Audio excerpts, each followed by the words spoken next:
Harley. So, tonight on Harley Sleepytime Cinema Selection, I am going to talk to you about The Train to Busan. I'll get to that in just a minute, though. I wanted to say a big happy birthday to Horace. Hi. Also, I want to thank him, aka Trips, for my Season 2 pass to the Telltale Batman series, Season 2. I'm looking forward to starting that soon.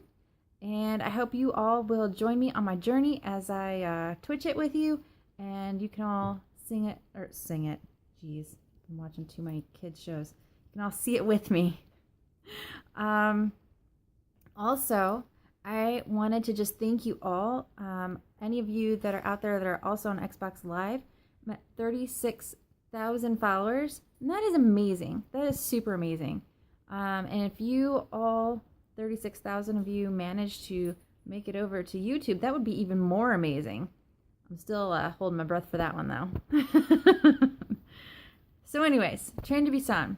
It came out in 2016. It was filmed entirely in South Korea. It is, what do you call it, subtitled. So it is something that you have to kind of be, pay a little bit of attention to be able to follow completely along, unless you speak Korean, and then you would not need subtitles at all. You could just, listen to it. I, however, do not speak Korean, so I needed to be mostly awake with my glasses on and be close enough to the screen to read the words, because I was very interested in the story. It basically centers around a little girl whose parents are divorced. She spends a lot of her time with her father, but for her birthday, she would like to go visit her mother in Busan, so she has to take a train to do that. Her father does not feel comfortable letting her ride the train alone, so he takes time off work to take her, take the train ride with her to get her there safely. While they're on the train, unfortunately, a zombie outbreak is occurring, and one of the infected makes it onto the train, and then it rapidly spreads throughout the train. That's the basic story, but what I like about this movie most is that it has the zombie story as like the top layer, but really it's a story about families and what you do for your family and the sacrifices you make, and about really remembering what's important. This father, for instance, if I'm understanding it right, I think he's kind of like a high executive, like financial officer, some sort of banker type. Where he's involved in a lot of like financial decisions, and it takes up a lot of his time, and it takes a lot of his time away from his daughter, and he's not super attentive. I mean, he buys her a birthday present, and as she opens it, she's like, "Oh, thanks, you bought me the same thing like 3 months ago. Now I have a set." And so he tries, but it's really about figuring out that you can have all the money in the world, but if you don't have the things that make you happy, and in this instance it's his family and his child that makes him happy, if he doesn't have those things, then all that money doesn't mean anything.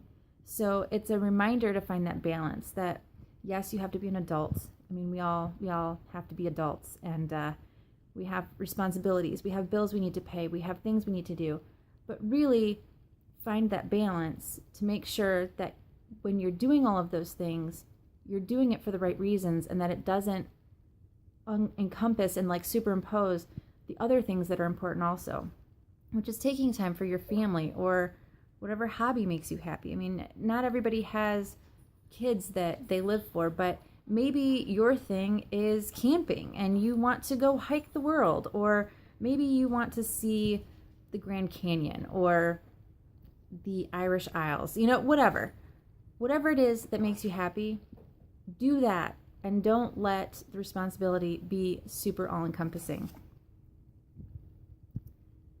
Ivy. Oh, zombies. So, I really like the story overall because there's just a lot of layers to it. And I like watching it and trying to dissect the layers of it. It stars a bunch of people. I'm probably going to massacre their names, so I will apologize right now. I'm going to do my very best, but I feel it's important to try to mention the main people who are in this, because I would do that for any other movie. This, as a side note, was it did break the $1 million mark for a South Korean movie, and it is the 6th highest grossing movie. It stars, I hope I'm going to say this right, Yu Gong, Yumi Yang, Do Suk Ma, and Suan Kim. And if I really got those really wrong, and like you speak Korean or you know how to say them, you can correct me. I will take it, and I am super sorry if I said something offensive or made one of their names offensive, because I wasn't trying to. I just want to mention that I think all of the actors did a really good job.